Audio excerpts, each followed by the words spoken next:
Hello friends, welcome to glossom.com। आज इस video के थ्रू हम आज आपको पूरा सौर मंडल का सैर कराने वाले हैं। तो आप सभी शेयर करना चाहेंगे सौर मंडल का। आज हम सूर्य के बारे में और सौर मंडल के बारे में, हमारी पृथ्वी के बारे में आज हम लोग बहुत सारी इन्फॉर्मेशन इकट्ठा करने वाले हैं। आज हम बहुत ऐसी चीज़ें जानने वाले हैं जिनसे हमें पता चलेगा हमारा अस्तित्व क्या है, हमारे पृथ्वी का अस्तित्व क्या है, सूर्य का अस्तित्व क्या है। आज हम ये भी जानने वाले हैं कि सूर्य से सौर मंडल यानी सोलर सिस्टम का अस्तित्व है या सोलर सिस्टम से सूर्य का अस्तित्व है। तो जैसा कि आप जानते हैं कि सूर्य की तुलना में पृथ्वी पर हमारे लिए कुछ भी अधिक महत्वपूर्ण नहीं है। सूर्य की गर्मी और प्रकाश के बिना पृथ्वी बर्फ से ढकी चट्टान की एक बेजान गेंद होगी। सूर्य हमारे समुद्र को गर्म करता है, हमारे वायुमंडल में बदलाव करता रहता है, हमारे मौसम में परिवर्तन लाता है और बढ़ते हुए हरे पौधों को ऊर्जा देता है जो पृथ्वी पर जीवन के लिए भोजन और ऑक्सीजन प्रदान करते हैं। इस प्रकार से इन सभी चीज़ों को ध्यान में रखते हुए अगर हम देखें तो हमारी सभी ज़रूरतें, चाहे वो बेसिक हो या एडवांस हो, चाहे वो छोटी हो या बड़ी हो, उन सभी की पूर्ति में सूर्य का कहीं ना कहीं बहुत बड़ा योगदान होता है। सूर्य हमारे जीवन का एक हिस्सा ही नहीं है, सूर्य हमारा जीवन है। सूर्य हमारे पृथ्वी के लिए कोई छोटी ज़रूरत नहीं है। सूर्य हमारे पृथ्वी की सबसे बड़ी ज़रूरत है। पृथ्वी के लिए सूर्य का होना ज़रूरी है। अगर हमारे पृथ्वी का हमें अस्तित्व चाहिए तो उसके लिए सूर्य का अस्तित्व होना चाहिए। तो चलिए आज हम सौर मंडल की अब हम शेयर करने चलते हैं। तो जैसा कि आप जानते हैं, नंबर 1, सूर्य का द्रव्यमान सोलर सिस्टम के मास का 99.8% होता है। जैसा कि आप सभी ने सोलर सिस्टम के बारे में सुना है और थोड़ा बहुत सोलर सिस्टम के बारे में हम सभी जानते हैं, हम सभी को पढ़ाया जाता है, हमें पता होता है। तो हमारे सोलर सिस्टम का जो पूरा मास है, यानी अगर उसे हम तौलेंगे, हालांकि ये हम बिल्कुल नहीं कर सकते, बस एक इमेजिनेशन है, अगर हम तौलेंगे तो उसका जो 99.8% जो मास आता है 100% का, वो सिर्फ सूर्य का होता है। बचा कितना? 0.2%, वो सोलर सिस्टम के और जो एक का आपने जुपिटर का नाम सुना होगा जिसे बृहस्पति भी कहते हैं, तो वो 0.2% का अधिकतम जो मास है वो बृहस्पति से आता है। इस प्रकार तो पृथ्वी का द्रव्यमान सौर मंडल के द्रव्यमान का एक बहुत ही छोटा सा अंश है। अगर हम बात करें तो एक डॉट के जैसा है। वास्तव में हम बहुत ही मुश्किल से मौजूद है। हमारा जो पृथ्वी है वो सोलर सिस्टम में बड़ी मुश्किल से मौजूद है। उसका अस्तित्व सोलर सिस्टम में बहुत ही छोटा सा है, बहुत ही कम है। तो हमारा अस्तित्व क्या है? पता नहीं। नंबर 2, पृथ्वी के आकार के 109 गुना व्यास के साथ सूर्य वास्तव में एक बहुत बड़ा गोला है। यानी अगर हमारे पृथ्वी का व्यास जो है उसका 109 गुना जब करेंगे तब जाके हमारा एक सूर्य महाराज हमारे तैयार होंगे। इतना बड़ा गोला है सूर्य। कितना बड़ा, अब हम कल्पना कर सकते हैं कि हाँ, कितना बड़ा सूर्य हो सकता है। हम सूर्य के अंदर एक 1.3 मिलियन यानी कि 13 लाख पृथ्वी को फिट कर सकते हैं। हमारा जो सूर्य है, अगर हम अपने पृथ्वी जितने बड़े यानी पृथ्वी को अगर हम 13 लाख बार इकट्ठा करेंगे तब जाके हमारे एक सूर्य महाराज तैयार होंगे। और अगर दूसरे तरह से पृथ्वी और सूर्य में कंपैरिजन करें तो सूर्य की सतह को कवर करने के लिए 1990 पृथ्वी को समतल करना पड़ेगा। नंबर 3, यदि हम सूर्य के सभी तत्वों को अलग कर पाते तो हम पाएंगे कि सूर्य के मास का 74% हाइड्रोजन से आता है, 24% हीलियम से आता है और शेष तो 2% है वो लोहा, निकल, ऑक्सीजन और अन्य सभी तत्वों से आता है। यानी सौर मंडल का ज़्यादातर हिस्सा जो है वो हाइड्रोजन से बना है। क्यों?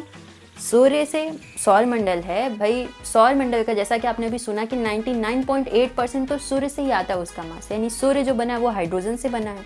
सौर मंडल सूर्य से है, यानी कि सौर मंडल हाइड्रोजन से बना है, जस्ट हम कह सकते हैं।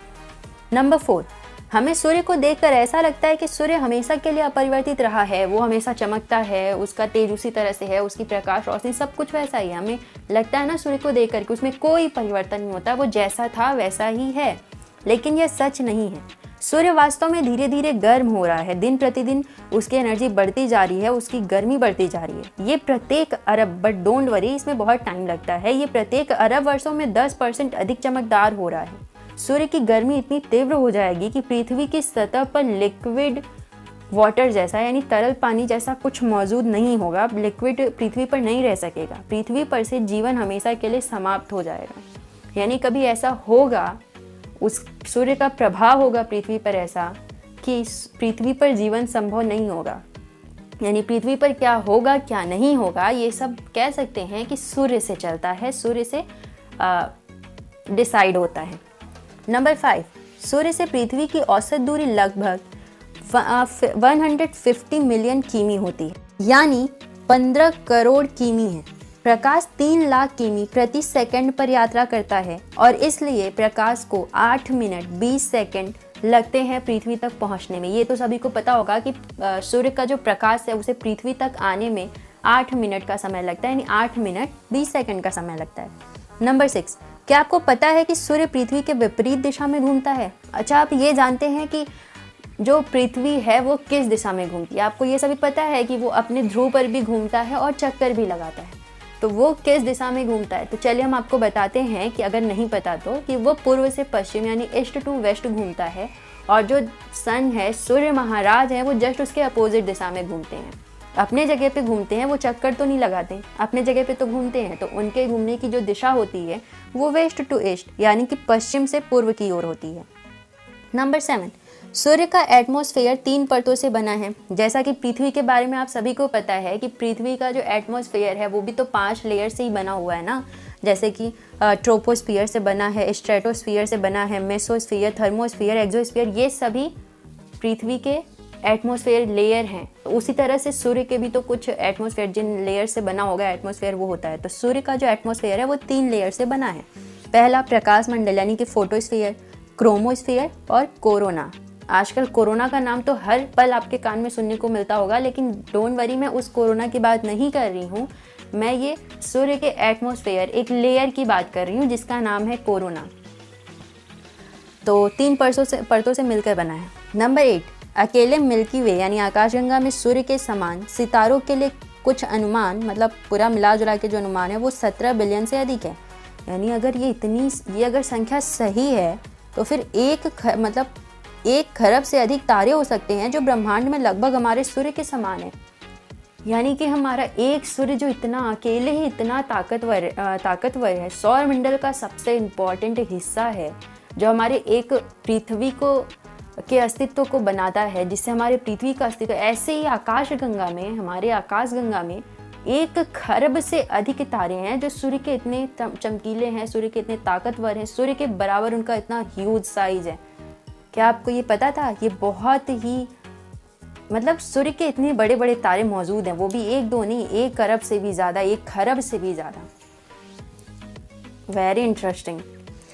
नंबर 9, सूर्य की सतह का तापमान लगभग 6000 केल्विन होता है। यानी जो सूर्य का जो सतह है वो लगभग 5 से 6000 केल्विन तक उसका टेम्परेचर होता है, लेकिन ये वास्तव में सूर्य के वातावरण से बहुत कम है। सूर्य की सतह के ऊपर का वातावरण एक क्षेत्र है जिसे क्रोमोस्फीयर कहा जाता है, जिसके बारे में अभी हमने चर्चा की कि वो सूर्य का एक वातावरण का हिस्सा है, तो उसे क्रोमोस्फीयर कहते हैं, जहाँ तापमान 10,000 केल्विन तक पहुँच सकता है। लेकिन ये कुछ भी नहीं है, वहाँ एक और भी थोड़ी और दूरी पर एक और क्षेत्र है जिसे कोरोना कहा जाता है। कोरोना यहाँ भी है और वो सूर्य पे भी है, जिसे कोरोना कहा जाता है, जो सूर्य की तुलना में कहीं अधिक मात्रा में फैला हुआ है।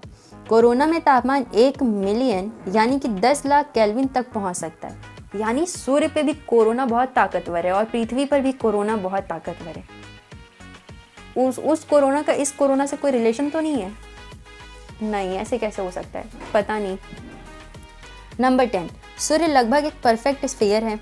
सूर्य के ह्यूज साइज यानी बहुत बड़े आकार को ध्यान में रखते हुए अगर हम सोचेंगे तो उसका जो पोलर और फिर इक्वेटोरियल डायमीटर जो होता है, यानी ध्रुवीय और भूमध्य रेखीय जो व्यास होता है, उसमें केवल 10 किमी यानी 10 किलोमीटर का अंतर होता है, जो बहुत कम है। जैसा कि आपको पता है कि हमारी पृथ्वी, अगर सूर्य में हम अपनी एक पृथ्वी को एडजस्ट करें तो वो एक डॉट के बराबर होगी, तो डॉट के बराबर होगी, और उसका भी रेडियस बहुत ही बड़ा है। और सूर्य की तो बात ही मत कीजिए, 109 गुना अगर हम पृथ्वी के व्यास को बढ़ाएंगे तब जाके हमारा एक सूर्य तैयार होगा। यानी सूर्य का आकार बहुत बड़ा है, जिसका हम शायद इमेजिन भी ना कर सकें, इतना बड़ा है सूर्य का आकार। तो उसके दोनों ध्रुवों में सिर्फ 10 किलोमीटर का अंतर है, जिसे नगण्य नहीं, बिल्कुल मानना ही नहीं, इससे कोई फर्क नहीं। इसीलिए सूर्य को एक गेंद की तरह एकदम बिल्कुल भी संपूर्ण गोला माना जा सकता है। यानी सूर्य एक पूरा गोला है। तो आज हमने सूर्य महाराज के बारे में इतना कुछ जाना, और ये जानने के बाद पक्का श्योर हो गया कि सूर्य सही में एक महाराज हैं, जिनका पृथ्वी पर, चंद्रमा पर, अन्य ग्रहों पर शासन है, जिनके आदेशानुसार पृथ्वी चलेगी। यानी अगर उनका टेम्परेचर बढ़ जाए, सूर्य का अगर टेम्परेचर बढ़ा दिया, तो अभी हमने जैसा कि जाना कि पृथ्वी पर कुछ अरब वर्षों बाद ऐसा होगा कि जीवन बिल्कुल भी पॉसिबल नहीं होगा। उस पे जल जैसा, जो कि हमारा जीवन है, जल ही जीवन है, जैसा कोई भी अस्तित्व पृथ्वी पर रह नहीं जाएगा। तो इन सभी चीज़ों को ध्यान में देते हुए एक ही चीज़ लग रही है कि सही में वो महाराज हैं और वो हमारे जीवन के लिए बहुत ही ज़रूरी है। हमारे जीवन का एक हिस्सा नहीं, हमारे जीवन ही है। हमारे पृथ्वी का अस्तित्व का कारण सूर्य है, हमारे चंद्रमा के अस्तित्व का कारण सूर्य है। तो इन सभी को देखकर, और हिंदू परंपरा में, हिंदू धर्म में एक ऐसी परंपरा भी है जिसमें सूर्य को नमन किया जाता है, उनको धन्यवाद किया जाता है। तो ये बिल्कुल सही परंपरा है, ऐसा बिल्कुल होना चाहिए, क्योंकि उनके अस्तित्व के बारे में आज हमने जाना और हमारे ऊपर उनके प्रभाव को हमने जाना। तो आज सूर्य महाराज के बारे में बहुत थोड़ी सी जानकारी हमने इकट्ठा की है और इसे जानकर हम सूरज के थोड़े ताकत का अनुमान लगा सकते हैं। तो आज का ये वीडियो आपको कैसा लगा, आप हमें कमेंट करके बताइएगा। और अब हम मिलेंगे नेक्स्ट वीडियो में किसी नए और बहुत ही इंटरेस्टिंग टॉपिक के साथ। तब तक के लिए नमस्कार।